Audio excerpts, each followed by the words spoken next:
우리 다시 서신 채로 누가복음 8장 40절부터 48절까지 말씀 우리 함께 보도록 하겠습니다. 하나님 말씀 누가복음 8장 40절부터 48절입니다. 예수께서 돌아오심에 무리가 환영하니 이는 다 기다렸음이러라.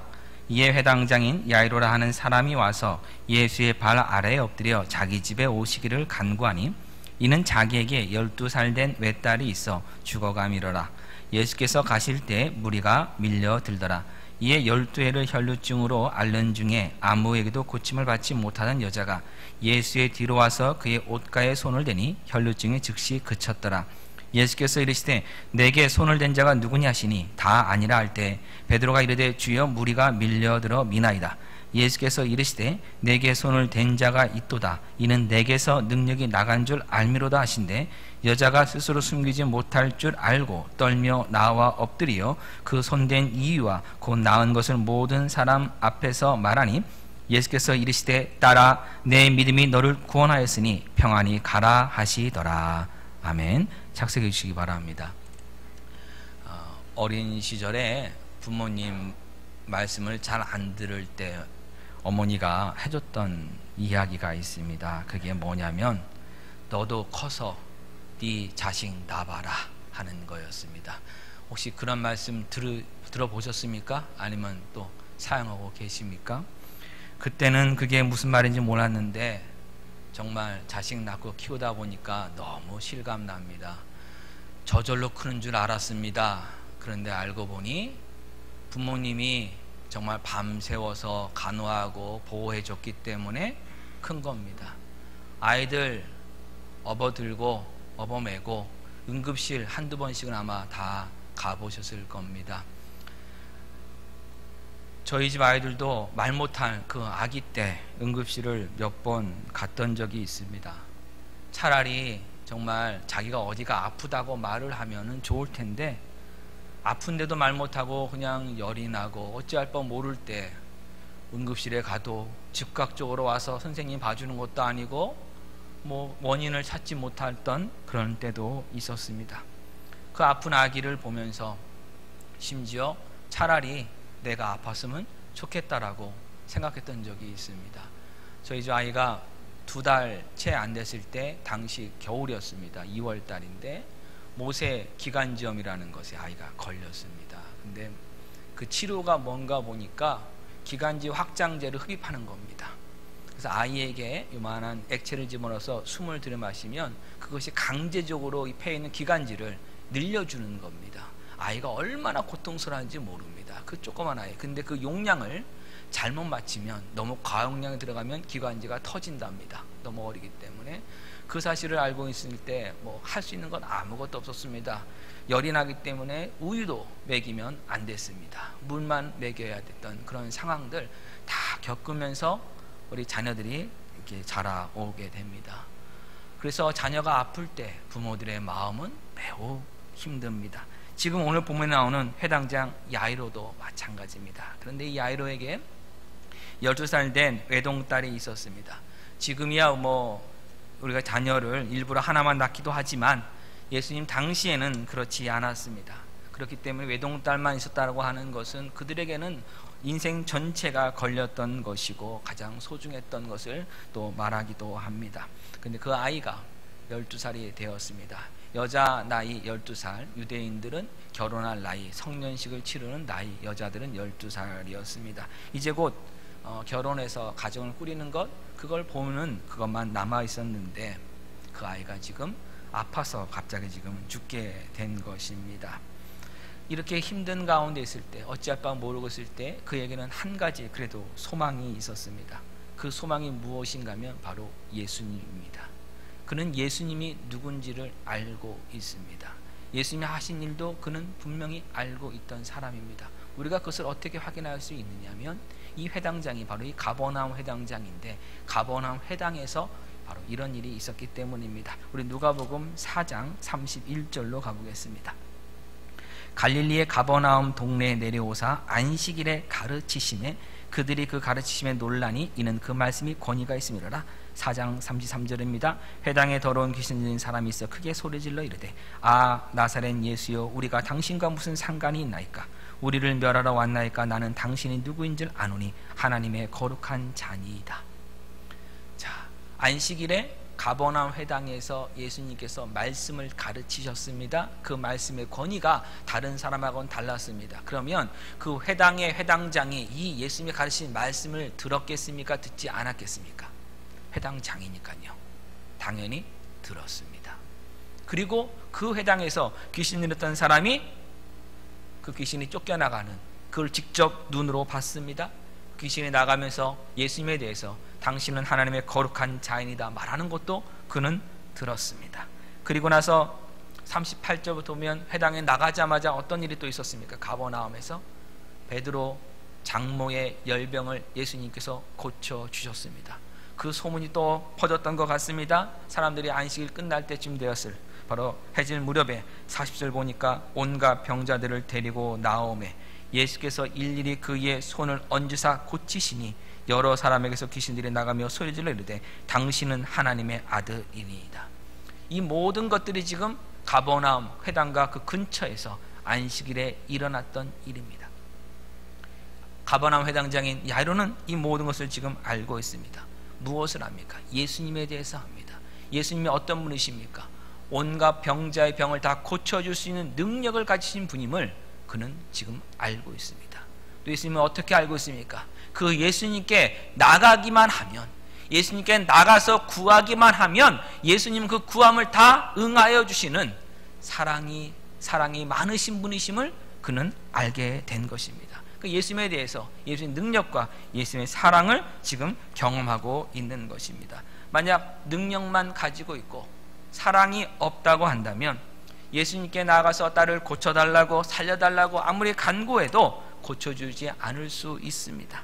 만약 사랑만 있고 능력이 없다면 아무리 가봤자 그냥 위로만 해줄 뿐이지 실제적인 문제는 해결해 주지 못합니다. 근데 예수님은요, 능력의 하나님이시고 사랑의 하나님이십니다. 능력과 사랑을 다 함께 갖고 계십니다.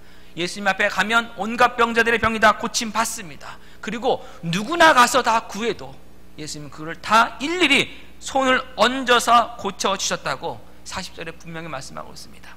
예수님이 일일이 손을 얹으셔서 고쳐주셨습니다. 이것을 지금 야이로가 알고 있습니다. 그럼 야이로가 이제 어떻게 해야 됩니까? 자기 딸을 위해서 예수님 찾아가서 간구해야 합니다. 그러나 야이로에게는 이것이 쉬운 일이 아니었습니다. 야이로의 갖고 있는 사회적인 위치가 회당장이었기 때문입니다. 당시 유대인의 회당은 유대인의 문화와 종교의 가장 중심적인 지역이었습니다.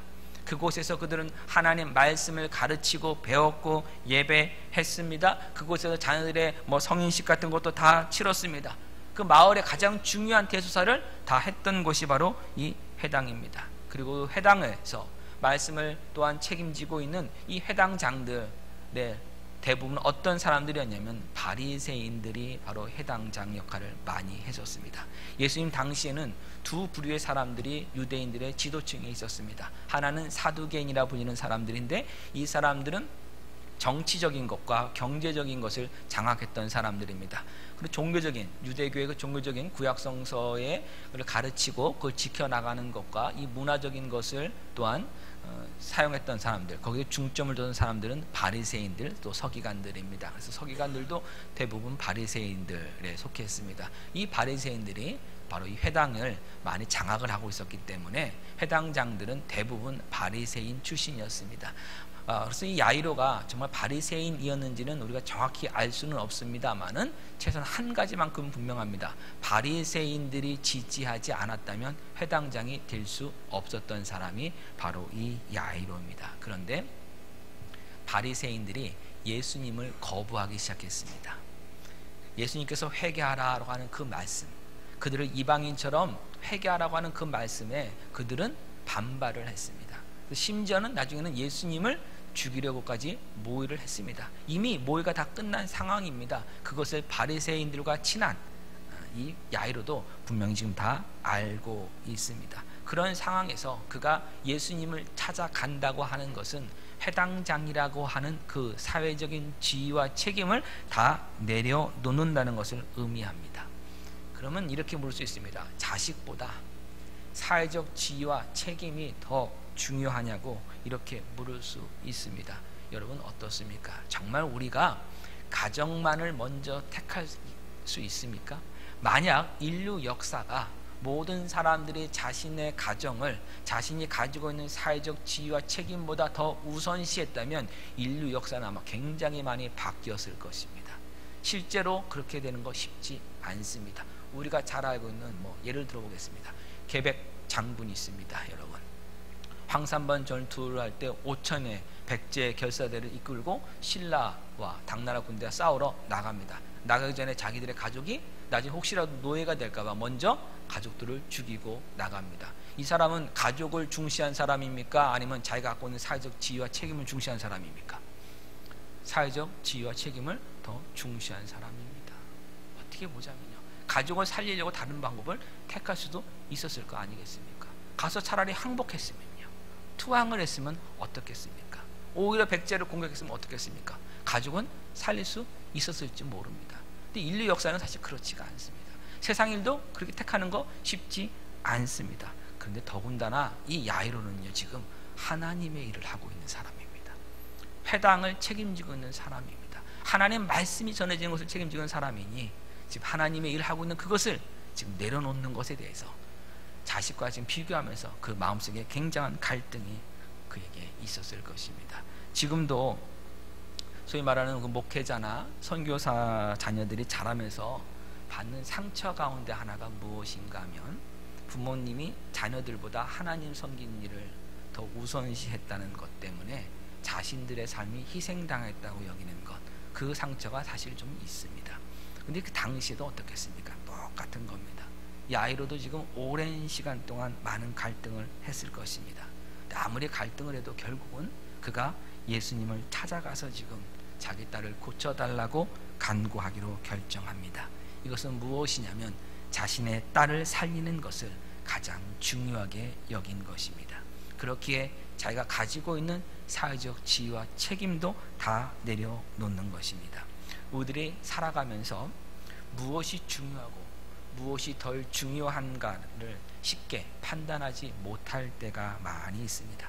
그저 그냥 반복적인 일상생활 주어진 대로 살아가는 경우도 많이 있습니다. 그러나 고난이 찾아오고 위기가 찾아오면 그때 비로소 우리가 가장 중요하게 여기는 것이 무엇이었는지 드러납니다. 다른 것을 다 포기하더라도 포기할 수 없는 것이 나타나기 때문입니다. 몇 년 전에 미국 동북부에 원래 눈이 많이 오지만 한번 폭설이 왔습니다. 예보 없었던 폭설이 왔는지 한 그 60세 넘으신 한국 남자분이, 한인 남성분이 등산을 가셨다가 갑자기 내린 이 폭설 때문에 조난을 당하셨습니다. 산에서 이렇게 길을 잃으신 겁니다. 눈에 다 덮였기 때문에. 근데 그분이 한 며칠 만에 구조가 되었는데 어떻게 그 추위를 이겼느냐, 살았느냐라고 얘기할 때 그분이 뭐라고 얘기했냐면, 신문에 나온 거예요. 한인 신문에요. 자기가 자기 지갑에서 지폐를 꺼내서 불로 태우면서 하나씩 태우면서 견뎠다라고 이렇게 이야기를 하셨습니다. 여러분, 지혜로운 분이십니까? 지혜롭지 않은 분이십니까? 지혜로운 분이신데 저는 그걸 보면서 도대체 그 지갑에는 얼마나 많은 캐시를 가지고 있었을까, 그 생각을 처음에 사실 했습니다. 이 사람의 마음이 그렇습니다. 그런데 또 다른 생각은 뭐였냐면, 과연 그때 그분이 1불짜리를 먼저 태웠을까 100불짜리를 먼저 태웠을까 하는 생각이었습니다. 그때는 차라리 정말 그 지갑에 1불짜리가 100장 있는 게 훨씬 나을 겁니다. 아니요, 1불짜리 10장 있는 게 100불짜리 한 장 있는 것보다 훨씬 나을 겁니다. 맞습니까, 여러분? 그럼 그때 여러분 100불짜리 하나만 있었다면 딱 꺼내면서 이거를 태울까 말까 내가 이 100불 벌기 위해서 피땀을 흘리고 영어도 안 되는 사람한테, 이 사람들한테 그런 모욕도 내가 당하면서 내가 다 모았는데 내가 이걸 어떻게 태워라고 했다면 그분은 어떻게 했겠습니까? 장례비를 남기고 지갑에 남기고 이 세상을 아마 떠나셨을 겁니다. 그때 그분의 가장 중요한 것은 무엇이었습니까? 생명입니다. 무엇이 아니라 100불짜리 지폐가 아니라요. 언제 그것을 알게 되는 겁니까? 고난이 찾아오자, 위기가 찾아오자 비로소 그 자신의 가장 중요한 것이 무엇인지를 그는 확인하게 됩니다. 우리 자녀 이야기를 지금 하고 있습니다. 자녀가 아플 때 얘기를 하고 있습니다.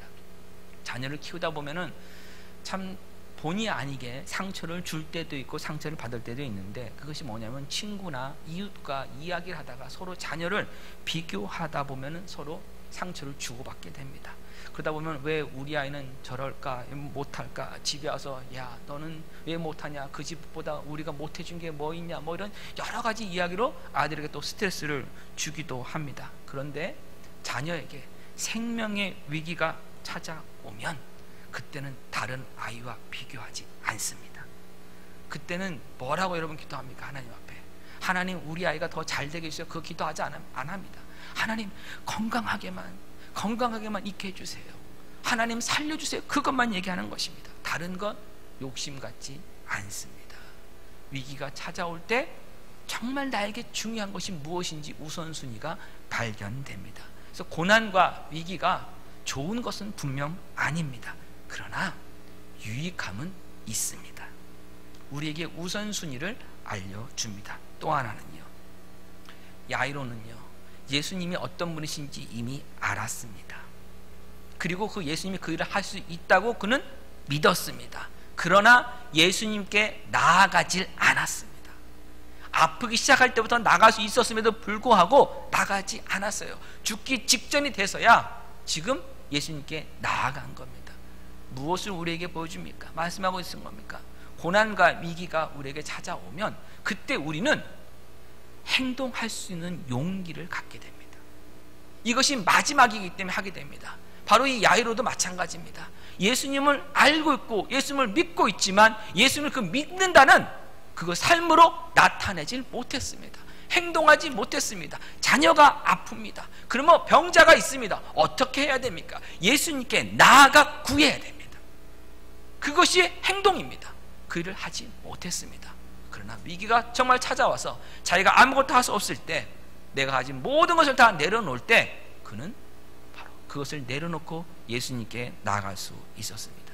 그래서 고난과 위기가 우리에게 주는 유익 두 번째는 우리를 행동할 수 있도록 몰아세운다는 겁니다.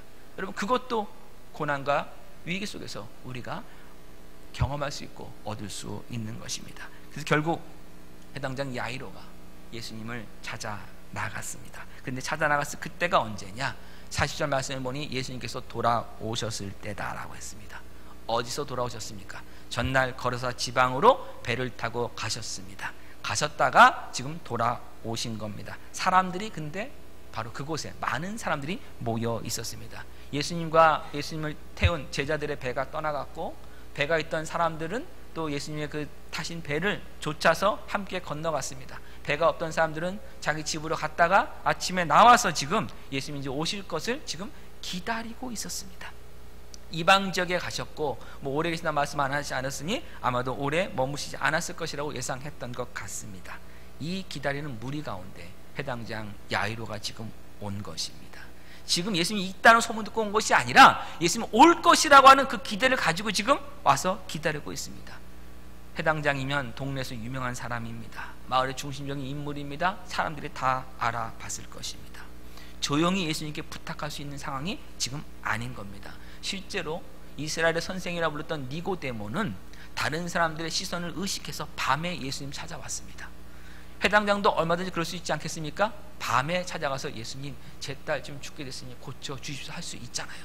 그럼 다른 사람들한테 안 들킬 수 있지 않습니까? 근데 지금 그는 그것까지도 지금 다 내려놓은 것입니다. 사람들이 아니 회장장님 어떻게 여기 오셨습니까? 라고 하면 말하지 않을 수가 없습니다. 자기의 것을 지금 숨길 수 없습니다. 예수님 돌아오시자 그가 예수님 앞에 가서 지금 발 앞에 엎드립니다. 존경받는 회당장이 자신의 모든 것을 다 내려놓은 것입니다. 지금 그가 회당장으로서 할 수 있는 일은 아무것도 없습니다. 예수님 앞에 엎드려 간구할 뿐입니다. 예수님, 제 집에 가 주십시오. 12살 된 제 외동딸이 지금 죽어가고 있습니다.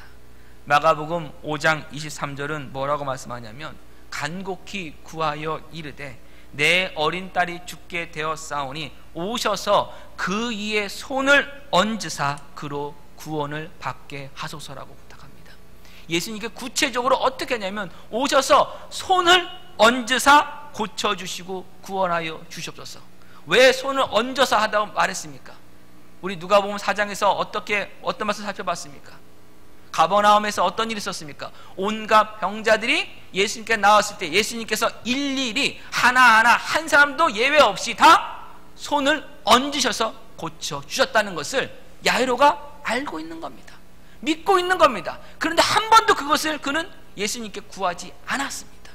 근데 이제 위기에 있다가 왔을 때 바로 예수님께 나와서 그대로 지금 구하는 것입니다. 그것도 간곡하게 구했습니다. 오셔서 제발 좀 고쳐주십시오. 손을 얹어 주십시오. 안수해 주십시오.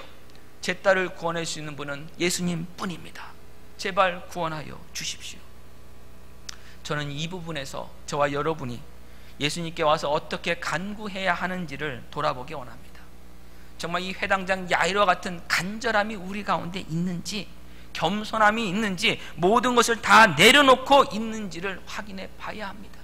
나의 사회적 지위와 명예와 다른 사람들이 나를 어떻게 볼 것인가, 나의 그 자존심, 그런 모든 것들을 다 내려놓고 예수님만이 이 일을 해줄 수 있습니다라고 지금 간구하고 있는지, 아니면 그냥 괜찮은 사람처럼 내가 좀 다 잊은 다음에 예수님 제가 이 정도는 했으니까 나머지 요 하나만 좀 해주시면 좋을 것 같습니다, 이 정도로 지금 예수님이 간구하고 있는지를 우리는 좀 살펴볼 필요가 있습니다. 정말 예수님만이 나를 구원해 줄 수 있습니다. 정말 예수님만이 나의 모든 필요를 채워줄 수 있습니다. 예수님만이 생명을 줄 수 있습니다라는 그런 간절한 고백이 있는 그런 간구를 우리는 해야 합니다. 회당장 야이로는 지금 자신의 종교적인 모든 것들, 배경, 사회적 이치, 평판, 자존심 다 내려놓았습니다. 우리가 예수님을 믿는 것은 이런 모든 것을 예수님의 발 아래에 내려놓는 것입니다. 그렇기에 예수님을 믿는 것은 좁은 길을 가는 겁니다. 넓은 길을 갈 때는 내가 지금까지 갖고 있었던 이 사회에서 누렸던 그 모든 것 다 가지고 갈 수 있습니다. 그러나 좁은 길은 그거 가지고 갈 수 없습니다. 내려놓아야 됩니다. 예수님 뒤만 따라가야 됩니다. 예수님만 붙들고 가야 됩니다. 그게 좁은 길입니다. 예수 믿는 것은 내가 가지고 있었던 사회적으로 이뤘던 그 모든 자존심 다 내려놓는 겁니다. 예수님만으로 충분합니다. 예수님만이 오직 하실 수 있는 일입니다. 그 고백이 예수 믿는 자의 고백입니다. 바로 해당장 야이로가 지금 그 고백을 예수님께 하고 있습니다. 딸이 지금 죽음 앞에 있는 위기입니다. 그 위기는 그에게서 모든 것을 내려놓으라고 요구한 것입니다. 그의 우선순위를 점검하라고 요구했습니다. 그의 사회적 지위와 평판도 자존심도 다 버리게 만들었습니다. 그러나 한 가지 주었습니다. 예수님만을 붙드는 데 나오게 하는 겁니다. 여러분, 고난이 있습니까? 위기가 있습니까? 예수님께 나와 엎드리십시오. 그래서 야고보서 5장 13절은 분명하게 말씀합니다. 너희가 고난 중에 있느냐? 기도하라. 고난 중에 있으면 기도해야 합니다. 성도 여러분, 혹시라도 어려움과 위기가 있다면 그 가운데서 예수님 앞에 자존심 세우지 마십시오.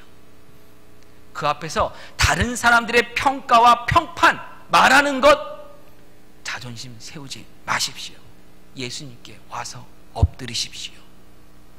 그 고난과 위기가 우리를 예수 그리스도 앞에 나와서 엎드리게 하지 못한다면 우리는 그 고난에서 아무것도 배우지 못하는 겁니다.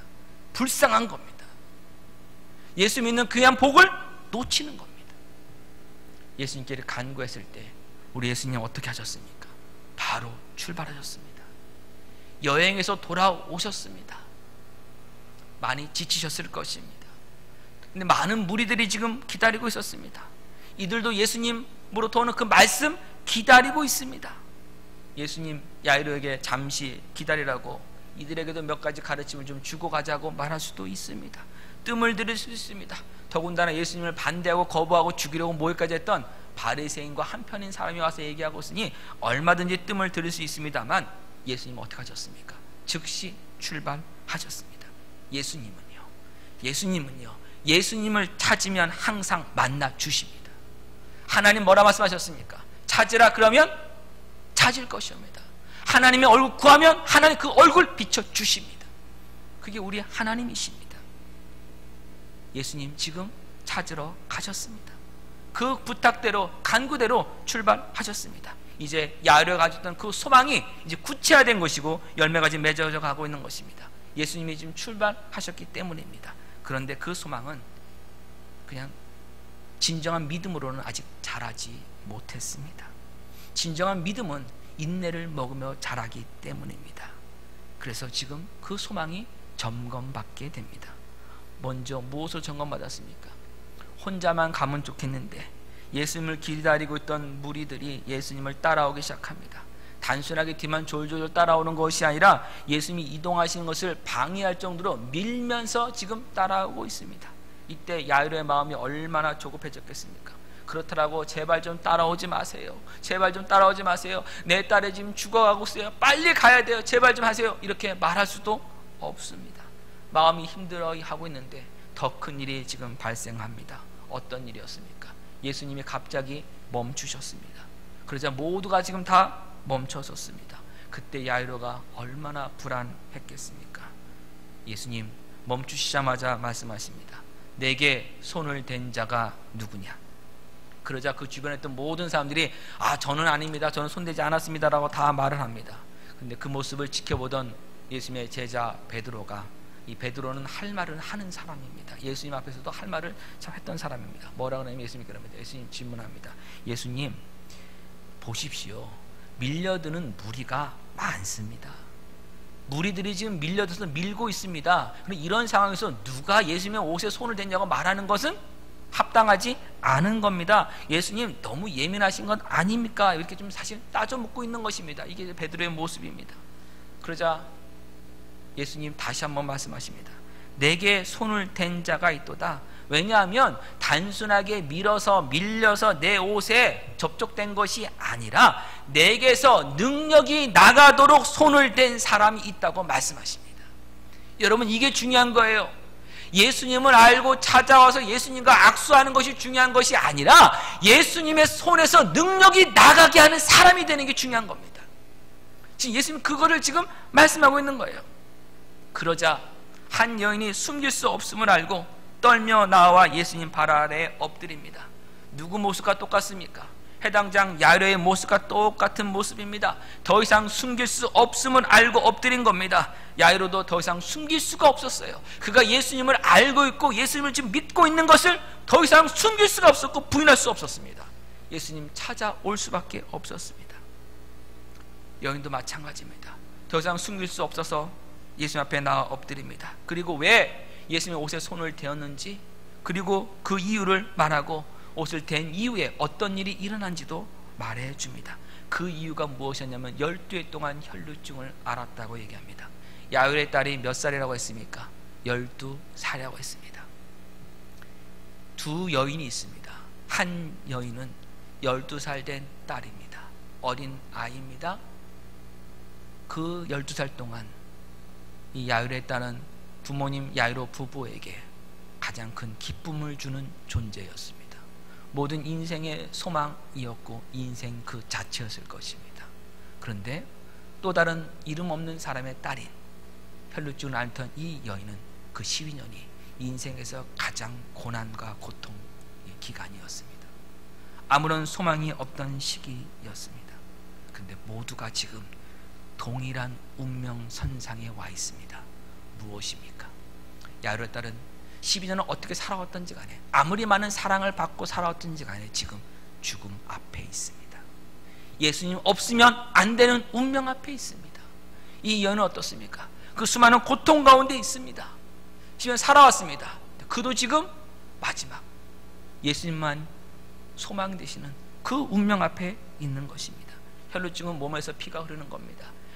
여인들이 하이라는 것을 의미하는데 피를 계속 흘리다 보면은 피가 부족하게 되고 결국 죽을 수밖에 없습니다. 12년 동안 했다면 사실상 이미 거의 죽은 상태와 방불합니다. 죽기 직전의 상태입니다. 아무런 소망이 없고 얼마나 힘들고 고통스럽겠습니까? 여러분 딸꾹질이요. 우리가 한 3시간 하면 미칠 겁니다. 우리 힘들 겁니다. 재채기를 3일간 쉬지 않고 한번 해보십시오. 코피가 3일 동안 계속 터진다 한번 생각해 보세요. 막아도 터지고 여러분 어떻겠습니까? 정상적인 생활 안 됩니다. 이 여인은요, 정상적인 삶을 할 수도 없었고 몸은 점점 쇠약해서 이제는 죽을 일밖에 남지 않았습니다. 야이로의 딸과 나이는 다르고 병명은 다르지만 사실상 죽은 상태인 것은 동일합니다. 근데 이 혈루증이라는 병은 육체적인 그 고통과 아픔보다 정신적인 고통과 사회적인 고통이 더 컸습니다. 왜 그런가 하면 구약성경의 정결예식법에 따르면, 율법에 따르면 피를 흘리는 여인은 부정한 자라는 그런 역임을 받습니다.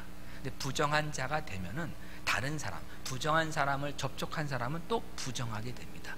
다른 사람과 악수할 수도 없고 함께 삶을 살 수도 없고, 심지어 부정한 자가 앉은 자리에 멀쩡한 사람이 앉아도 부정한 사람이 됩니다.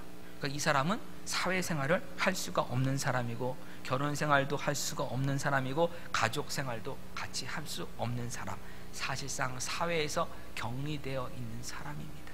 사회에서 죽은 사람입니다. 영적으로도 마찬가지입니다. 그렇게 회당에도 가지 못합니다. 성전에도 제사 드리러 갈 수도 없습니다. 영적으로도 하나님 말씀 들을 기회조차도 박탈당한 사람입니다. 이 여인이 자기 병 고치기 위해서 마가복음 5장을 보면 12해 동안 혈류병을 고치기 위해서 수많은 의사들을 찾아다녔다라고 얘기를 합니다. 누가복음에는 열심히 고치려고 노력했다고만 되어 있습니다만은 마가복음은 정확히 의사라고 이야기를 합니다. 이유는 간단합니다. 누가가 의사였기 때문에 또 의사를 보호하려고 의사가 의사 편으로 그걸 쓰지 않은 것뿐입니다. 어찌됐든 간에 그렇게 수많은 의사들을 찾아다니다 보니까 어떤 일이 벌어졌냐면, 자기가 가지고 있었던 그 수많은 재산, 얼마나 있는지 모르겠습니다만은 그 재산들을 다 탕진하게 되었습니다. 전 재산을 잃었습니다. 경제적으로도 이미 죽은 상태입니다. 아무것도 할 수 없는 이 죽은 상태입니다. 그가 마지막 소망 예수님에 두고 예수님 만나러 왔습니다. 예수님 아직 오시지 않았습니다. 무리들 속에서 지금 기다리고 있습니다. 야이로와 함께 기다리고 있습니다. 근데 이 여인은 자신의 병이 무엇인지를 숨긴 채 기다리고 있습니다. 알려지면 무리들이 좀 홍해가 갈라지지 싹 갈라질 것입니다. 피할 것입니다. 그리고 심지어는요, 지금 내가 우리를 부정하게 만들었다고 아마 돌로 칠 수도 있는 상황입니다. 가만히 있을 수밖에 없습니다. 예수님 오셨습니다. 야이로가 나가서 이렇게 엎드릴 때도 그는 나가서 구할 수 없었습니다. 예수님이 이제 이동하십니다. 무리들이 밀려들자 예수님이 부딪히기 시작합니다. 무리들의 그 옷과 서로 옷이 부딪히는 일도 일어나기 시작합니다. 그때서야 예수님의 뒤로 나갑니다. 뒤로 가서 예수님 옷 끝자락을 붙잡습니다. 지금 그 유대인들의 정통파 유대인들이 입는 옷을 보면 상의에 약간의 그 망토 비슷한 것처럼 이렇게 길게 있는 덧옷이 있습니다. 덧옷 보면은 보통은 이제 뭐 하얀색 같은 옷에 이렇게 줄무늬, 파란색 줄무늬 같은 것이 있는데, 그 끝 부분에 이런 우리 두마 끝 부분에 이렇게 끈들이 이렇게 매달려 있어요. 띠들이 그 부분입니다. 그 끈이 이렇게 걷다 보면 뒤로 있지 않습니까? 그 끈을 잡아당긴 겁니다. 이 여인이 할 수 있는 것은 그거 하나밖에 없었습니다. 매 달린 겁니다. 이 끝자락이라도 만지면 병이 나을 수 있다고 생각했기 때문입니다. 붙잡자마자 정말 혈루증이 그 즉시 그쳤습니다. 그때 예수님은 능력이 나간 것을 아셨습니다. 사실은 누가 지금 치유받은 것도 예수님은 알고 계셨습니다. 그런데도 불구하고 누가 나를 만졌냐고 물으신 것은 모두에게 유익을 주시기 위해서 물으신 겁니다. 가장 큰 유익받은 사람은 누굽니까? 혈루증을 치유받은 여인입니다. 가만히 두었으면 이 여인은 잘못된 믿음 가지기 쉽습니다. 예수님의 옷에 치유의 능력이 있다라고 믿을 수 있습니다. 한번 생각해 보세요, 여러분. 모세의 때에 이스라엘 백성들이 광야에서 하나님께 불평을 엄청나게 했습니다. 그러다가 불뱀에 물리는 그 심판을 받게 됩니다. 그때 불뱀에 물린 자들이 어떻게 해야 그 불뱀에 물린 것에서 치유함 받았습니까? 노뱀을 쳐다보면은 나음 받았습니다. 사람들이 이제 어떻게 했냐면 그 노뱀을 하나씩 가지고 있었습니다. 가지고 있으면 나중에는 그 노뱀에다가 분향을 했어요. 제사를 드렸어요. 그 노뱀이 뭐가 된 겁니까? 우상이 되어버린 겁니다. 언제까지요? 이스라엘 유다 왕국의 거의 마지막 부분이 히스기야 왕 때까지요. 굉장히 오랫동안 몇백 년 동안 그들은 계속해서 놋뱀을 우상으로 삼아서 분양했던 사람들이 이스라엘 사람들입니다. 근데 그 모습이요, 우리 사람이 갖고 있는 죄성에 오염된 종교적인 모습입니다. 얼마든지 이 여인 그럴 수 있습니다. 어떤 일이 벌일 수 있냐면, 예수님 돌아가실 때 로마 병정들이 예수님의 옷을 나눠 찢어서 가졌습니다. 이 여인이 예수님의 옷에 능력이 있다는 걸 경험했습니다. 어떻게 하겠습니까? 로마 병정에 가서 뭐라 하겠습니까? 그 천조각 나 달라고, 또는 나한테 팔라고 얼마든지 할 수 있습니다. 그런 잘못된 믿음 가질 수 있습니다. 예수님 그래서 잘못된 믿음 가지지 말라고 바른 믿음을 주신 게 뭐냐면, 능력은 예수님에게서 나간 것이지 옷에서 나간 것 아닙니다. 예수님의 옷을 만나는 것이 아니라 예수님을 만나야 됩니다. 우리의 믿음의 대상은 예수님입니다. 사람이 아닙니다. 만약에 우리가 기도합니다. 어떤 분이 치유의 은사 받았다고 얘기를 합니다. 그래서 기도를 했습니다. 정말 나았습니다. 그러면 어떻게 생각할 수 있습니까? 아, 저 사람이 나를 낫게 했다고 생각할 수 있습니다. 아닙니다. 예수님이 낫게 하신 겁니다. 능력은 예수님에게서 나가는 겁니다. 우리 사도행전 3장으로 가보겠습니다. 사도행전 3장 11절.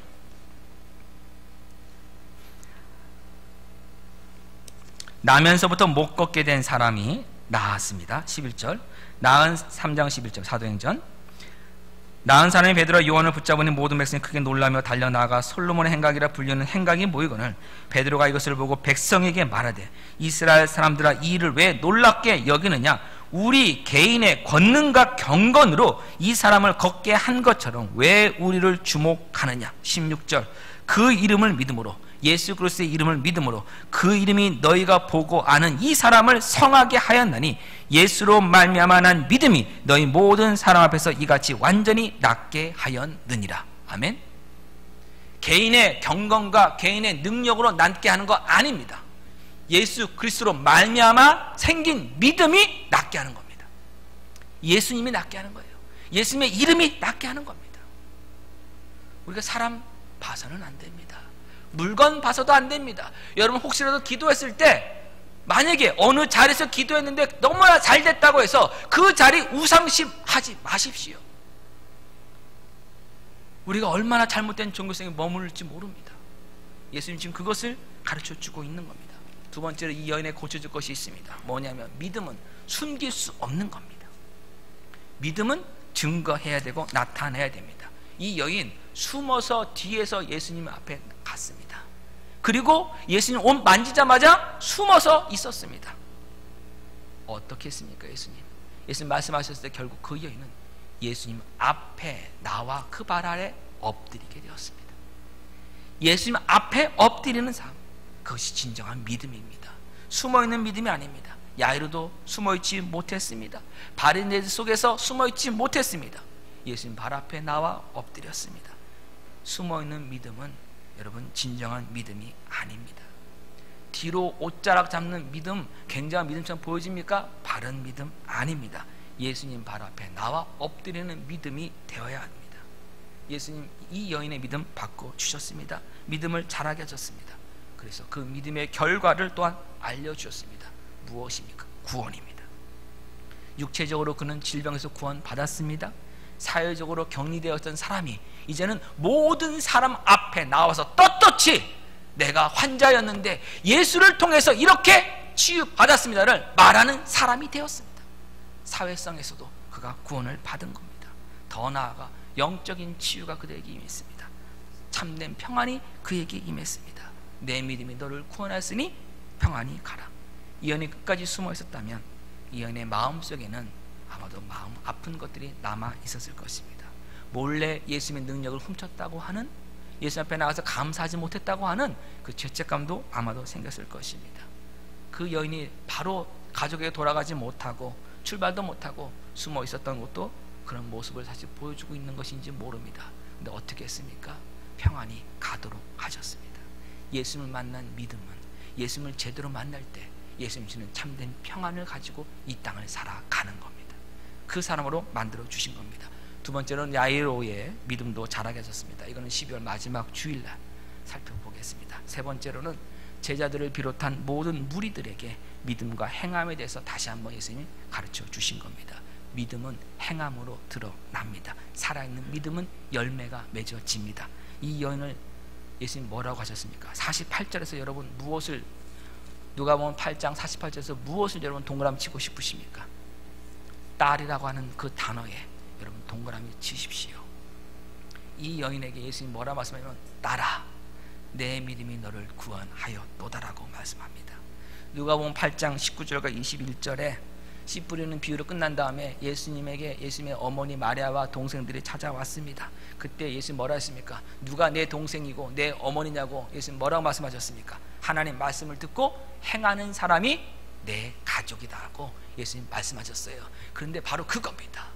예수님 말씀을 듣고 믿고 행한 사람은 바로 이처럼 예수님께서 가족으로 여겨주신다는 첫 번째 선언이 누구에게 임했냐면 이 여인에게 임했습니다. 복음서의 유일한 사람이에요. 내 딸아 내 믿음이 너를 구원하였노라. 영접하는 자 곧 그 이름을 믿는 자들에게는 하나님의 자녀가 되는 권세를 주셨으니 아멘. 예수님의 이름을 믿는 자 하나님의 가족이 됩니다. 그 약속을 지금 예수님 직접 보여주셨습니다. 오늘 우리 이제 좀 이따가 침례식을 행합니다. 침례는 우리 믿음을 공개적으로 고백하는 예식입니다. 우리가 물속에 들어감으로 예수 그리스도께서 나를 위해서 십자가에서 죽으시고 장사되었다는 그 사실에 연합하는 것이고 예수님과 연합하는 것이고 물에 나오는 걸 통해서 예수님께서 죽음을 이기시고 부활하셨음 바로 그 부활하신 예수님과 연합하는 내 믿음의 고백이 공개적인 고백이 바로 침례식입니다.